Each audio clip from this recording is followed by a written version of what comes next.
اعلی حضرت نے لکھا ہے، ایسا لگتا ہے یہ الہامی ترجمہ ہے۔ واہ واہ، یہ احمد رضا رحمت اللہ علیہ پہ خصوصی مہربانی ہوئی ہے آقا کونین کی طرف سے، جو فیض ان پر کھلا ہے۔ بے شک، آپ دیکھ لیجئے، میں نے اس بندہ ناچیز نے جو آپ سے یہ گفتگو عرض کر رہا ہے 22 کے قریب ترجمے اردو کے دیکھیں، اور میری لائبریری کے اندر اس وقت بھی موجود ہیں۔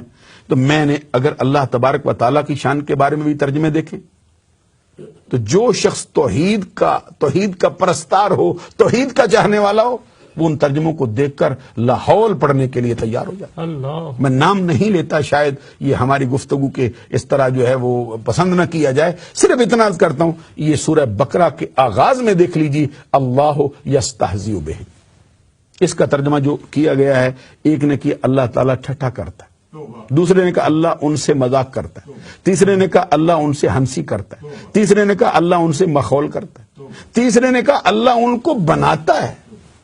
اب آپ اندازہ لگائیے، ٹھٹھا کرنا اللہ کی شان کے لائق، مذاق کرنا اللہ کی شان کے لائق، ارے یہ ہنسی کرنا اللہ کی شان کے لائق، کسی کو بنا جانا اللہ کی شان کے لائق، مخول کرنا اللہ کی شان کے لائق۔ اور پھر ان کی اردو کا حال بھی دیکھ لیجیے۔ اللہ تبارک و تعالیٰ قرآن مجید میں 2-4 مسئلے آپ کی خدمت میں عرض کروں۔ حضرت موسیٰ کلیم اللہ اپنی قوم سے کہتے ہیں، وَإِذْ قَالَ مُوسَىٰ لِقَوْمِهِ إِنَّ اللَّهَ يَأْمُرُكُمْ أَن تَذْبَحُوا بَقَرَةً۔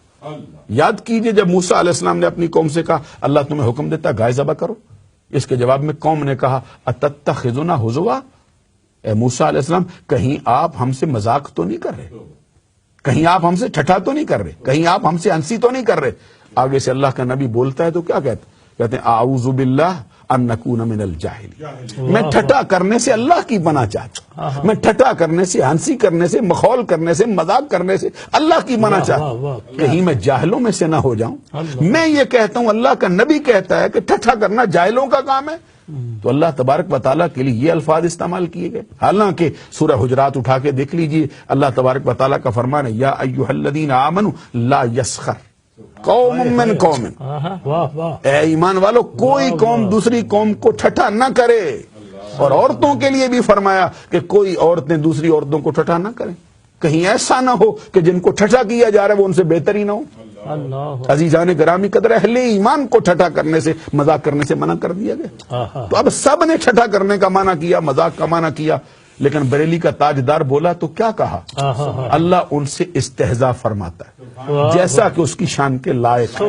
اور میں ایک مقام اور بھی آپ کی خدمت میں عرض کرنا چاہتا ہوں، زیادہ وقت میں آپ کا نہیں لوں گا، مجھے احساس ہے اس بات کا، لیکن میں 2 مقام اور عرض کرنا چاہتا ہوں تاکہ یہ نظریہ بھی کھل کے سامنے آ جائے کہ ترجمے سب نے لکھے ہیں، لیکن جو ترجمہ امام احمد رضا نے لکھا ہے اس کا شان اور ہے۔ اللہ، عزیزان گرامی قدر، وہ ترجمہ نہیں بلکہ وہ اپنے دامن کے اندر ایک تفسیر کی حیثیت رکھتا ہے۔ سبحان، یہ حضرت عیسیٰ روح اللہ کلمت اللہ کی والدہ محترمہ طیبہ طاہرہ صدیقہ حضرت مریم کے لیے قرآن نے کہا وَمَرْيَمَ ابْنَتَ عِمْرَانَ الَّتِي أَحْسَنَتْ فَرْجَهَا۔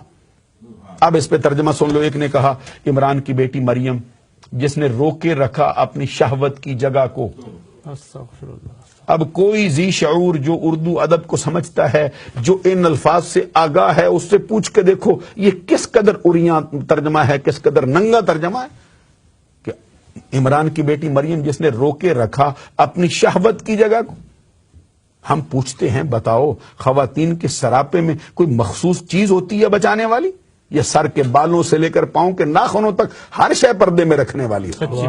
آؤ حسن و حسین کی ماں ملکہ فردوس بری نور چشم رحمت للعالمین، ہمارے آقا کے جگر کا ٹکڑا، عصمت کا در نہاں، عفت کا گنج گراں، شہزادی کون و مکان، سیدۃ نساء العالمین، سیدۃ نساء اہل الجنہ، فاطمۃ الزہرا سے پوچھو عورت کسے کہتے ہیں؟ واہ، حضرت فاطمۃ الزہرا خاتون جنت نے، زہرا بطول نے، حسن و حسین کی ماں رضی اللہ تعالی عنہا نے فرمایا میری نظر میں عورت کہلانے کی حقدار وہ ہے جس کے سراپے پر پوری زندگی غیر محرم کی نگاہیں نہ پڑیں۔ اللہ، اور فرمایا میری نظر میں عورت وہ ہے جس کی نگاہوں نے پوری زندگی غیر محرم کا چہرہ نہ دیکھا ہو۔ اب دیکھیے وہ عورت کسے بتاتی ہیں، اور یہ کہہ رہے ہیں روکے رکھا شہوت کی جگہ کو۔ دوسرے کو اٹھایا تو وہ بولا، اس نے کہا عمران کی بیٹی مریم جس نے اپنی شرمگاہ کی حفاظت کی۔ کوئی شرمگاہ بتا رہا ہے، کوئی شہوت کی جگہ بتا رہا ہے۔ وقت ہوتا تو میں حضرت مریم کا تذکرہ ضرور کر جاتا اس مقام پر. یہ جو حضرت عیسیٰ روح اللہ کلمۃ اللہ نے ان پر لگنے والے اعتراضات کا رد کیا اور ماں کی گود میں کہا تھا انی عبد اللہ آتانی الکتاب وجعلنی نبیا وجعلنی مبارکا اینما کنت واوصانی بالصلاۃ والزکاۃ ما دمت حیا.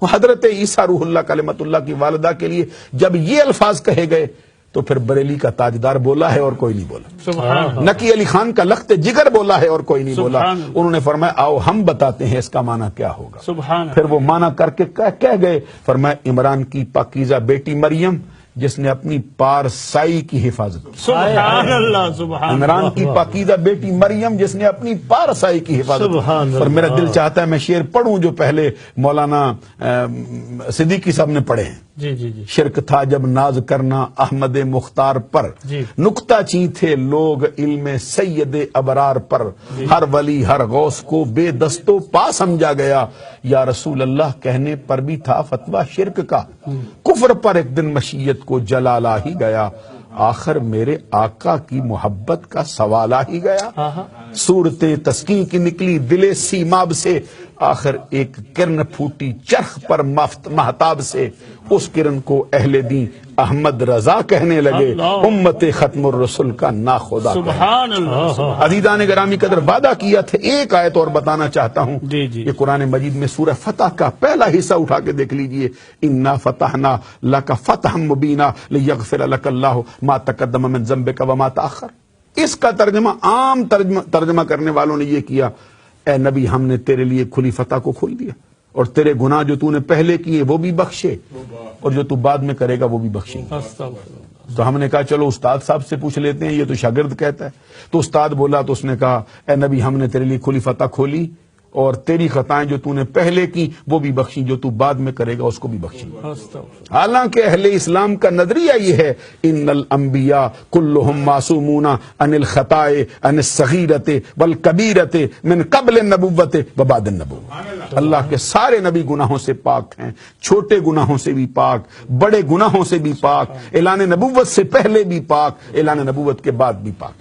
اب یہ کیا ترجمہ کیا جا رہا ہے, کوئی نبی کو گناہ گار کر رہا ہے, کوئی نبی کو خطا کار ٹھہرا رہا ہے. فتح مکہ کی خوشخبری کیا ملی ہے کہ نبی صلی اللہ علیہ وسلم کو خطا کار اور گناہ گار کہہ کے بلایا جا رہا ہے. ایسے موقع پر جب کوئی بولنے والا نہ تھا تو پھر نقی علی خان کا لخت جگر ہمارا امام احمد رضا بول رہا تھا اور بول کے فرمایا آؤ ہم ترجمہ کرتے ہیں, اور صرف عقیدت سے نہیں, صرف محبت سے نہیں, بلکہ سمجھ بوجھ کے کرتے ہیں اور بتاتے ہیں کہ لیغفر لک اللہ ما تقدم من ذنبک وما تاخر. جو لام یہاں پہ آیا ہے, لام ایک معنوں کے لیے استعمال نہیں ہوتا بلکہ لام عربی زبان میں 5 معنوں کے لیے آتا ہے. لام بہر اختصاص و عاقبت علت قسم زائدہ ان را مرادف بعد قول بے ریا. تو لام یہاں جو استعمال کیا گیا سببیت کے لیے ہے. اعلیٰ حضرت ترجمہ کرتے فرماتے ہیں اے محبوب ہم نے تیرے لیے روشن فتح کو کھول دیا اور تیرے سبب سے تیری امت کے پہلے گناہ بھی بخشے, تیری امت کے بعد والے گناہ بھی. سبحان اللہ. سبحان اللہ کہنے والی بات ہے. عزیزان گرامی قدر اعلیٰ حضرت, اور پھر اللہ تبارک و تعالیٰ تو خود فرما چکا والا سوف یؤتیک ربک فترضی. اے محبوب ان قریب آپ کا رب آپ کو اتنا دے گا کہ آپ اپنے رب سے راضی ہو جائیں. تو اس وقت پھر پوچھا تھا صحابہ کرام نے سرکار سے, آقا بتائیے اپنے رب سے کیسے راضی ہوں گے؟ جواب میں آقا کونین صلی اللہ علیہ وسلم نے فرمایا میں اپنے رب سے اس وقت تک راضی نہیں ہوں گا جب تک کہ میری امت کا آخری فرد بھی دوزخ سے نکال کے جنت میں داخل نہ کیا. کسی پر اعلیٰ حضرت امام احمد رضا نے کہا خدا کی رضا چاہتے ہیں دو عالم, خدا چاہتا ہے رضائے محمد. خدا کی رضا چاہتے ہیں دو عالم, خدا چاہتا ہے رضائے محمد. سبحان اللہ. دل میں